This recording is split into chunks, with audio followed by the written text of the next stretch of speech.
Evangelho, quarta-feira da segunda semana do tempo da Quaresma. O Senhor esteja convosco, Ele está no meio de nós. Proclamação do Evangelho de Jesus Cristo, segundo São Mateus. Glória a vós, Senhor. Naquele tempo, enquanto Jesus subia para Jerusalém, ele tomou os 12 discípulos à parte e, durante a caminhada, disse-lhes: Eis que estamos subindo para Jerusalém, e o Filho do Homem será entregue aos sumos sacerdotes e aos mestres da lei. Eles o condenarão à morte e o entregarão aos pagãos para zombarem dele, para flagelá-lo e crucificá-lo. Mas no terceiro dia ressuscitará. A mãe dos filhos de Zebedeu aproximou-se de Jesus com seus filhos e ajoelhou-se com a intenção de fazer um pedido. Jesus perguntou-lhe: O que tu queres? Ela respondeu: Manda que esses meus 2 filhos se sentem no teu reino, um à tua direita e outro à tua esquerda. Jesus então respondeu-lhes: Não sabeis o que estás pedindo. Por acaso podeis beber o cálice que eu vou beber? Eles responderam: Podemos. Então Jesus lhes disse: De fato, vós bebereis do meu cálice, mas não depende de mim conceder o lugar à minha direita ou à minha esquerda. Meu Pai é quem dará esses lugares àqueles para os quais ele os preparou. Quando os outros 10 discípulos ouviram isso, ficaram irritados contra os 2 irmãos. Jesus, porém, chamou-os e disse: Vós sabeis que os chefes das nações têm poder sobre elas e os grandes as oprimem. Entre vós não deverá ser assim. Quem quiser tornar-se grande, torne-se vosso servidor. Quem quiser ser o primeiro, seja vosso servo. Pois o Filho do Homem não veio para ser servido, mas para servir e dar a vida como resgate em favor de muitos. Palavra da salvação. Glória a vós, Senhor. Quarta-feira da segunda semana do tempo da Quaresma, em nome do Pai, do Filho e do Espírito Santo. Amém. Queridos irmãos e irmãs, a Santa Liturgia nos leva para o 20º capítulo do Evangelho de São Mateus. E o texto de hoje, que traz para nós o terceiro anúncio da paixão, já próximo ao ingresso na cidade de Jerusalém, na narrativa do evangelista Mateus, traz também o episódio do diálogo entre Jesus, a mãe de João e de Tiago. Bom, eu queria aproveitar no evangelho de hoje, na nossa meditação, para recolher alguns elementos muito importantes para a nossa caminhada durante esse tempo da Quaresma. Antes de mais nada, vocês observaram que a mãe está junto com seus filhos? Jesus havia chamado para o segmento apostólico João e Tiago, não é mesmo? Eles deixaram o pai, os empregados, as barcas e seguiram com o Senhor. No episódio de hoje, nós já estamos vendo o Senhor se aproximando da cidade de Jerusalém para o sacrifício pascal. O que significa dizer que não apenas João e Tiago seguiram Jesus, mas a família deles.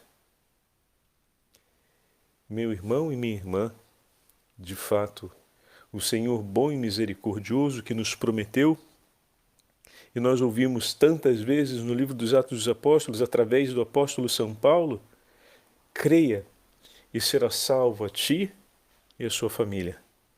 Como o Senhor prometeu a Abraão que não destruiria a cidade se houvesse ali um justo, o Senhor salvará também a nossa casa.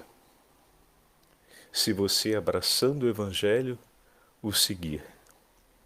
Ainda que possam acontecer inúmeras dificuldades e tormentos, provações e desafios, mas acredite, o teu Senhor quer salvar a ti e a toda a sua família. O Evangelho de hoje nos mostra, indiretamente, porque esse não é o foco central do texto, mas nos mostra uma família que está perseverando no seguimento de Jesus. A mãe acompanhou os filhos. que foram chamados pelo Senhor. Que palavra de esperança, porque quantos são os nossos irmãos e irmãs que abraçam a fé católica, a fé da igreja, quando sua família segue por uma outra direção, separada da fé, da comunhão com a igreja, e posteriormente, pouco a pouco, se dá a conversão de toda a família. Bendito seja o Senhor que cumpre suas promessas com amor. Então, esse é um aspecto do Evangelho de hoje. A família que está junto no seguimento de Jesus. O chamado que foi feito a João e a Tiago, mas agora nós estamos vendo a sua mãe, o que significa dizer que a casa acompanhava o Senhor, né? Porque a presença da mulher é a referência do núcleo familiar amalgamado. Enquanto o homem tem a referência de autoridade sobre a família, a mãe tem a referência do núcleo amalgamado. A presença dela ali significa que a família está junta nesse propósito que aqui nós estamos vendo, que é a subida com o Senhor para Jerusalém. Alguém poderia dizer, mas a subida para a festa de Jerusalém se dava mesmo com todos os judeus que partiam em peregrinação à cidade. Poderia ser uma simples peregrinação, mas não se trata por uma coincidência da peregrinação, que estão juntos na mesma caravana, que talvez tenha partido de Cafarnaum em direção a Jerusalém. Por quê? Porque ela se apresenta diante do Senhor reconhecendo-o como Messias. Na mesma limitação dos apóstolos, na compreensão, em relação à compreensão da extensão do que se trata o reino de Deus, né? Eles ainda vão compreender essa totalidade do reino de Deus que se estabelece, mas juntamente com os filhos ela se apresenta diante do Senhor. Então é importante vermos essa relevância do testemunho. Você está perseverando na quaresma. Essa quaresma é um tempo de testemunho, é um tempo de perseverança em família, né? Mas ao mesmo tempo é um tempo de testemunho, de perseverança para aqueles que estão juntos do Senhor e que esperam pela graça de ver a sua família unida ali. Senhor, esse ano eu estou fazendo a minha quaresma e vou empenhar-me de todo o meu coração em viver esse propósito de aliança e de comunhão com o Senhor pelo arrependimento dos meus pecados e pela entrega total à sua divina misericórdia. Mas eu te suplico que na próxima quaresma possamos estar todos juntos, eu e minha casa, caminhando contigo, Senhor, nos passos rumo a Jerusalém Celeste, atravessando esse tempo em que oferecemos o nosso sacrifício junto contigo na cruz. Que no ano que vem possamos estar juntos, toda a minha família, como hoje a família de Tiago e de João caminha contigo em direção a Jerusalém. Agora, olhemos alguns outros elementos importantes no Evangelho de hoje. Antes de chegarem a Jerusalém, Jesus recolhe-se separadamente com os 12, pois o Evangelho deixa isso claro, que significa que existia um grupo numeroso que os acompanhava naquele momento. Então, quando estavam para subir a Jerusalém, Jerusalém está numa região um pouquinho mais alta, um pouquinho mais elevada. Então, a expressão subida significa que eles já estavam no final do caminho, onde o Salmo 121 canta, quando os meus olhos viram Jerusalém e suas muralhas, né? Paz a essa casa, a alegria de cantar, a visão da cidade santa. Então esse era um momento em que o povo peregrino a Jerusalém, como vai dizer Santo Agostinho, cantava os louvores do Senhor, pois depois de atravessar o deserto, finalmente nossos olhos contemplam os muros da cidade. Estamos próximos. E ali, antes de entrarem na cidade, nesse momento específico, que é um momento de alegria para o coração do peregrino, o Senhor se recolhe à parte com os discípulos e vai falar para eles daquilo que irá acontecer em Jerusalém. Então o Senhor antecipa ao coração dos discípulos aquilo que irá acontecer. Desta forma, demonstra sua autoridade e seu completo controle sobre tudo aquilo que está por vir. Ao mesmo tempo, ele assegura o coração dos discípulos a respeito do que verão e deverão viver junto com ele, mas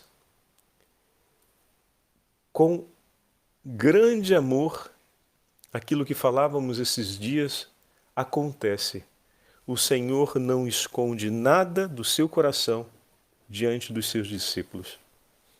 Tudo aquilo que o Senhor tem, o Senhor coloca diante dos seus discípulos na relação de amor que existe entre eles.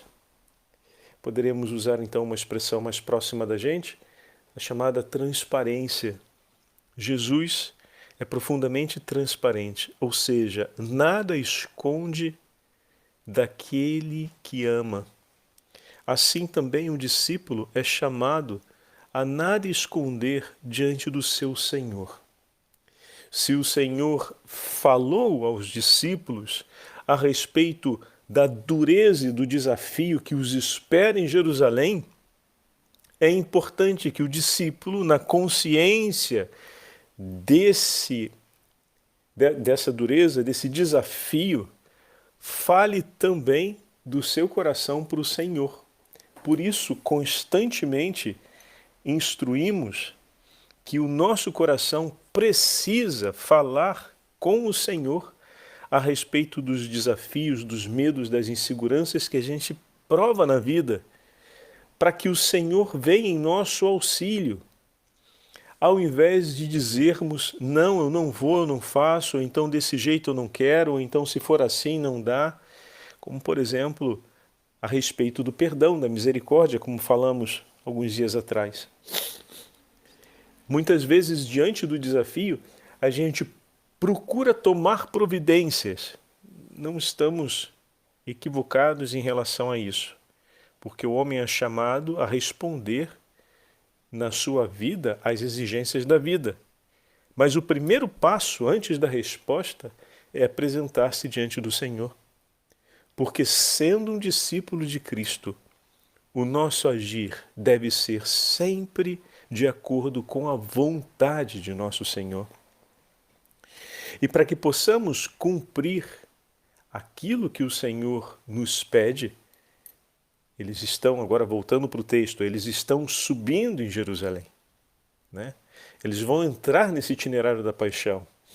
Então, para que a gente consiga cumprir o que o Senhor nos pede, o que Ele nos pede? Passar através desse itinerário. Estar com Ele até o fim. Isso é o que Ele nos pediu aos discípulos lá atrás. Isso é o que Ele vai falar agora para os filhos de Zebedeu, tanto que o diálogo vai nessa direção. Depois que a mãe faz a pergunta, a gente vai voltar sobre a pergunta, mas Jesus devolve uma outra pergunta antes de dar a resposta. Se eles vão beber do cálice, se eles vão permanecer junto com ele até o fim. E eles dizem sim, podemos, e o Senhor confirma que eles permanecerão. Então, também na minha e na sua vida, podeis conduzir essa família ao céu? Podeis conduzir essas almas que eu vou te entregar à comunhão com Deus, à reconciliação com o Senhor? Entregareis a tua vida pela salvação dos homens?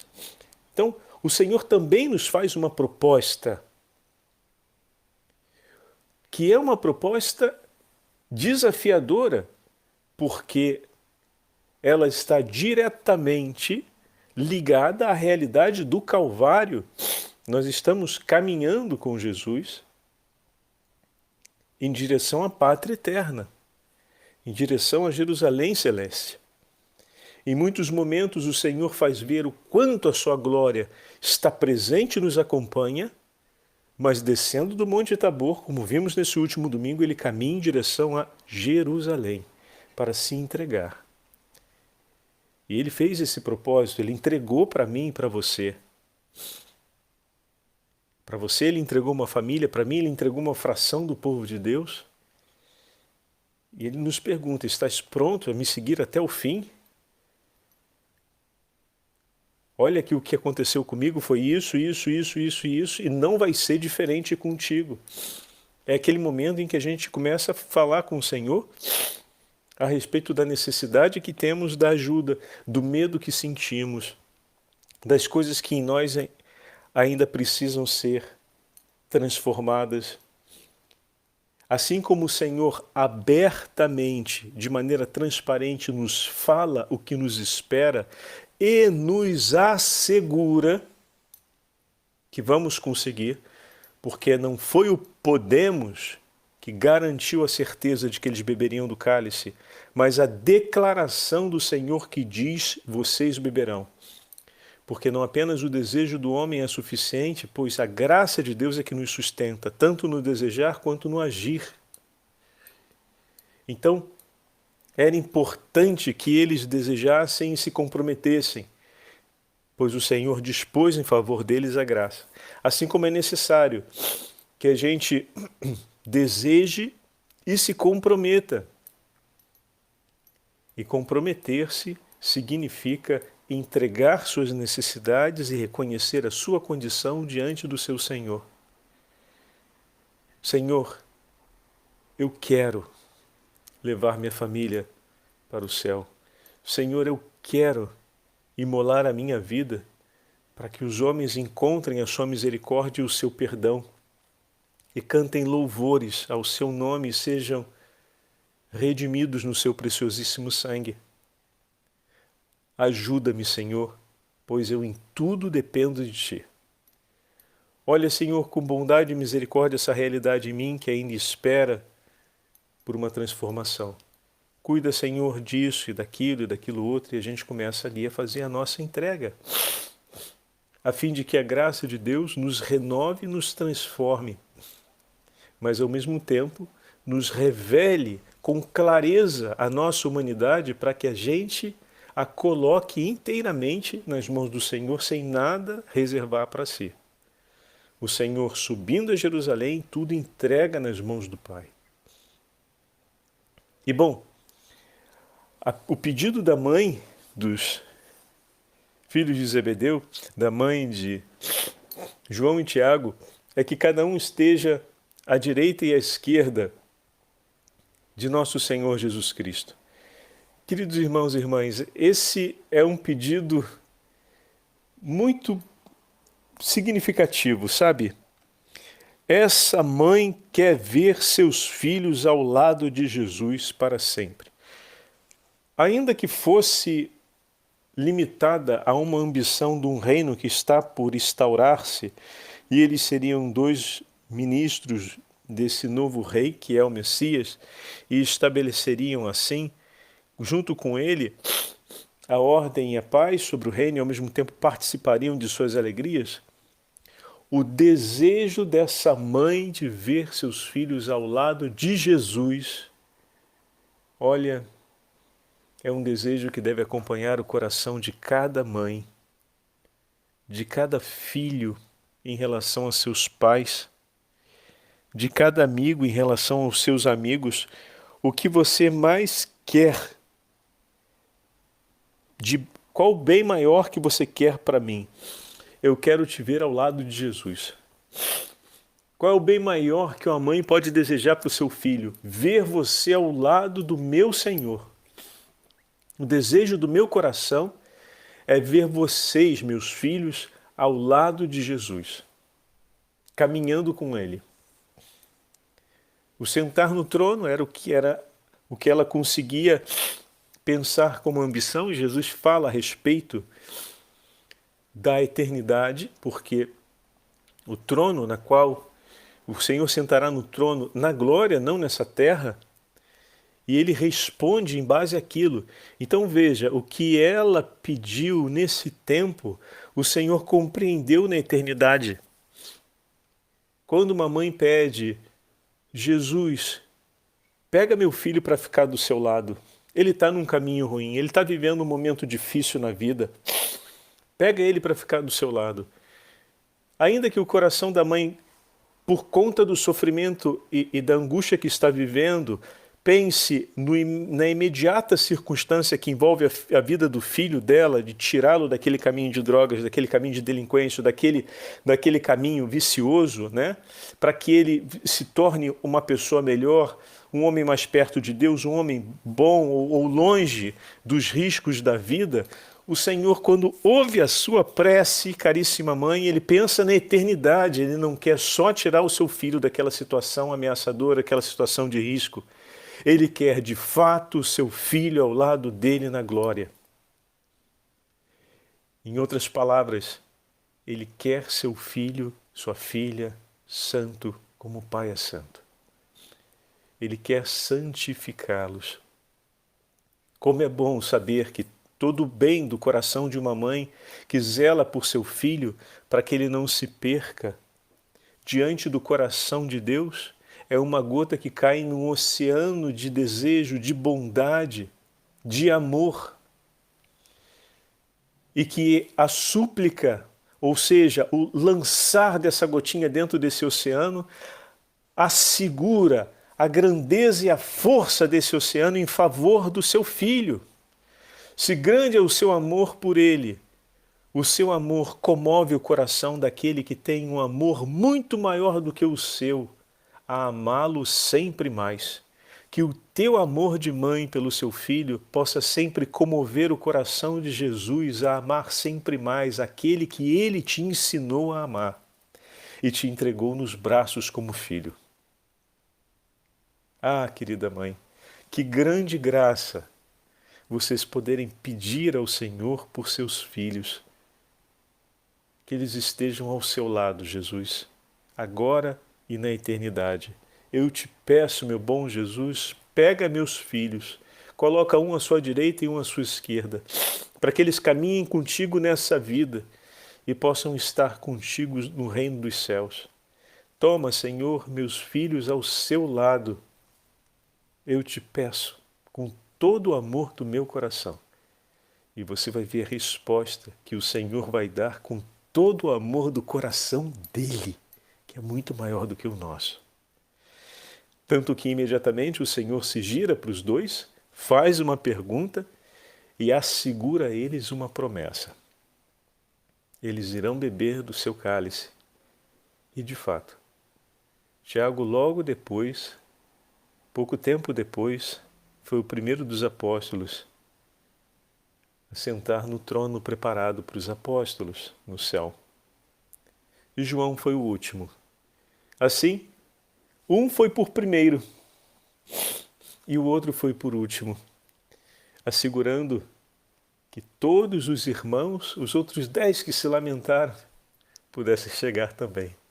Tão bonito isso, né? Um começa, o outro termina, de maneira que todos estejam juntos. Os 10 depois se lamentaram porque aquele pedido foi feito. E o Senhor os instrui a ter a docilidade e o amor no coração. Não é dessa forma que se deve desejar o reino dos céus, para ser maior do que o outro. Mas o desejo do reino dos céus é para viver na grandeza do amor do Senhor, que se realiza e entrega. Peçamos que o Senhor nos abençoe e renove o vigor do Espírito Santo em nossos corações, para que também nós possamos fazer da nossa vida uma entrega de amor por nossos irmãos e irmãs. O Senhor esteja convosco, Ele está no meio de nós. Pela intercessão dos santos apóstolos de Cristo, da Beatíssima Virgem Maria, Rainha dos Apóstolos, abençoe-vos o Deus Todo-Poderoso, Pai, Filho e Espírito Santo. Amém.